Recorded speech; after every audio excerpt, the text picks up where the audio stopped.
One of those signs of the times that we don't address enough when talking about the crisis in the church is the condition of the laity. Most of the time our attention is turned towards the episcopacy, that is, to the bishops and cardinals and even the pope, and the errors they promote and the crimes they cover up or in some cases commit. But unless a layperson or organization is doing something heinous, we tend to ignore the conditions of the laity. If, for example, Catholic Relief Services were to use church resources to promote policies contrary to the moral teachings of the church, most of us who do this would cover it. But there has been an otherwise underreported apostasy in the church, and that apostasy is one we all see every Sunday, unless we're lucky enough to attend the rare traditional parish. That apostasy is the apostasy of Catholics leaving the church. It's a literal apostasy, and it's been happening for decades without any sign of stopping anytime soon. The Catholic Church in the United States, Europe, and in the West in general is shrinking. We know this to be a fact. The number of people entering the church through our CIA programs do not come close to replacing those who have left voluntarily.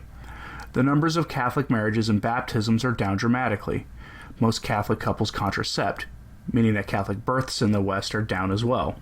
If you were an anti-Catholic group plotting the destruction of the church, you could not plan a better series of events to unleash on the church than the events of the past century that have led to this moment in history. Between the scandals gripping the church and the condition of the priesthood, it is natural that many among the laity would leave. What else do we expect when most Catholics no longer believe in extra ecclesiam nulla salus, or in the real presence, or in the central claim of the church itself, that the Catholic Church was founded by Christ on the rock of Peter, and without union with that rock, there is no salvation. It's not surprising that in the face of scandals, people leave. The future Pope Benedict XVI, Joseph Ratzinger, had a famous prophecy of sorts in the 1960s about the future of the church, which applies here. It comes from a German radio broadcast in 1969, and no, I don't have the audio of that, so don't ask for it. I have a link to the Alatea article that quotes it at length on the Sources blog. But here's the lengthy quote. Quote, "The future of the church can and will issue from those whose roots are deep and who live from the pure fullness of their faith. It will not issue from those who accommodate themselves merely to the passing moment, or from those who merely criticize others and assume that they themselves are infallible measuring rods.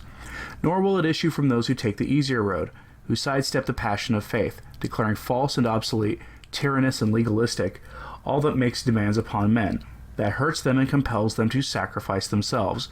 To put this more positively, the future of the church, once again as always, will be reshaped by saints, by men, that is, whose minds probe deeper than the slogans of the day, who see more than others see, because their lives embrace a wider reality.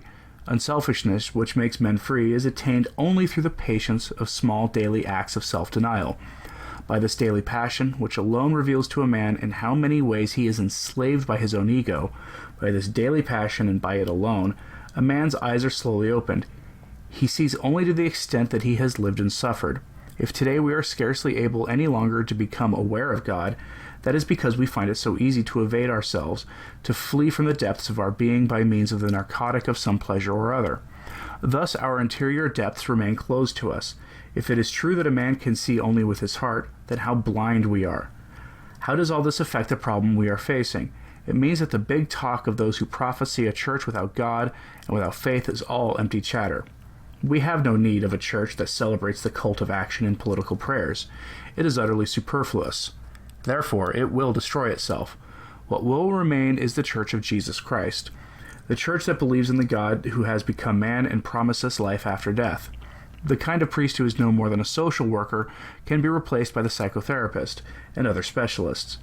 But the priest who is no specialist, who does not stand on the sidelines watching the game, giving official advice, but in the name of God places himself at the disposal of man, who is beside them in their sorrows, in their joys, in their hope, and in their fear, such a priest will certainly be needed in the future. Let us go a step farther. From the crisis of today, the church of tomorrow will emerge, a church that has lost much. She will become small and will have to start afresh more or less from the beginning. She will no longer be able to inhabit many of the edifices she built in prosperity. As the number of her adherents diminishes, so it will lose many of her social privileges. In contrast to an earlier age, it will be seen much more as a voluntary society, entered only by free decision. As a small society, it will make much bigger demands on the initiative of her individual members. Undoubtedly, it will discover new forms of ministry and will ordain to the priesthood approved Christians who pursue some profession. In many smaller congregations or in self-contained social groups, pastoral care will normally be provided in this fashion. Alongside this, the full-time ministry of the priesthood will be indispensable as formerly.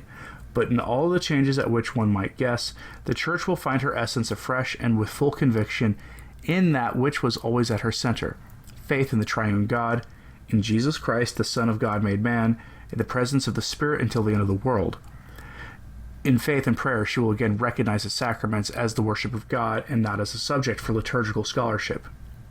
The Church will be a more spiritual church, not presuming upon a political mandate, flirting as little with the left as with the right. It will be hard going for the Church, for the process of crystallization and clarification will cost her much more valuable energy. It will make her poor and cause her to become the Church of the meek. The process will be all the more arduous, for sectarian narrow-mindedness as well as pompous self-will will have to be shed. One may predict that all of this will take time. The process will be long and wearisome, as was the road from the false progressivism on the eve of the French Revolution, when a bishop might be thought smart if he made fun of dogmas and even insinuated that the existence of God was by no means certain, to the renewal of the 19th century. But when the trial of this sifting is past, a great power will flow from a more spiritualized and simplified church. Men in a totality planned world will find themselves unspeakably lonely. If they have completely lost sight of God, they will feel the whole horror of their poverty. Then they will discover the little flock of believers as something wholly new. They will discover it as a hope that is meant for them, an answer for which they have always been searching in secret. And so it seems to me that the Church is facing very hard times. The real crisis has scarcely begun. We will have to count on terrific upheavals. But I am equally certain about what will remain at the end. Not the Church of the political cult, which is dead already, but the Church of the faith. It may well no longer be the dominant social power to the extent that she was until recently, but it will enjoy a fresh blossoming and be seen as man's home, where he will find life and hope beyond death. End very lengthy quote. So why am I reading to you something that Father Ratzinger said after the council and long before he was a household name among Catholics in the Western world? Because over the weekend the results of a survey were released that are rather telling. Published in the book Why Catholics Leave, What They Miss and How They Might Return, the author, Professor Stephen Bullivant, lays out the complicated reasons people leave the Church today. Among them are that they aren't being taught anything at the Mass, or that the world constantly reminds us that the Church teaches a morality that is out of date with the world's so-called values, while at the Mass we hear little about what the Church teaches, or we have young, zealous priests who teach the truth out of the blue after decades of little hard talk, which has the effect of being a sledgehammer for the faith. Others have simply taken what the world teaches about all the hot-button issues as a given, and they eventually leave. Others say when they ask priests and other leaders for answers to questions about hot-button issues of the day, they get no answers at all. Just the typical mealy-mouthed language that obfuscates and deflects from the truth that we've come to be so used to that we don't even talk about it anymore. But other reasons are more telling. Here's another much shorter excerpt that comes from the LifeSite article on the book and its survey results. Quote, "This is no secret, of course, so how has the Church responded? Many in senior positions are convinced that to teach sound doctrine from the pulpit or in a catechism class would drive people away. They reason that it is easier for Catholics influenced by modern attitudes to sex and gender, for example, to keep coming to church if they are not confronted by the Church's hard teachings. This approach was first applied but to the condemnation of contraception by Pope Paul VI in his 1968 encyclical Humanae Vitae. It is sometimes called the don't ask, don't tell policy. It seems to apply to great swaths of doctrine today." End quote. The book and its survey have a lot of telling results, including that at least one reason that catechesis at the parish level is so awful.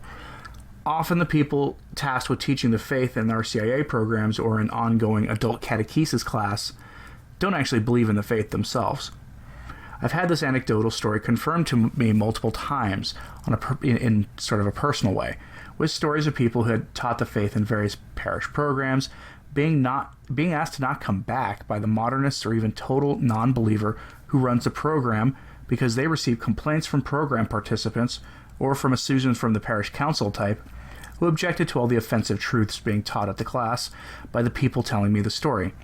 Having been involved in RCIA programs in my own past, I can tell you that many potential converts are taken aback by the church's teaching about life, sexual morality, and the rest, often saying that they agree with the church's teaching, but still taking it to be optional to actually live the life of faith. They never verbally say it, but you can see it in the body language and other small signs of rejection of the faith, despite their seeming desire to enter the church.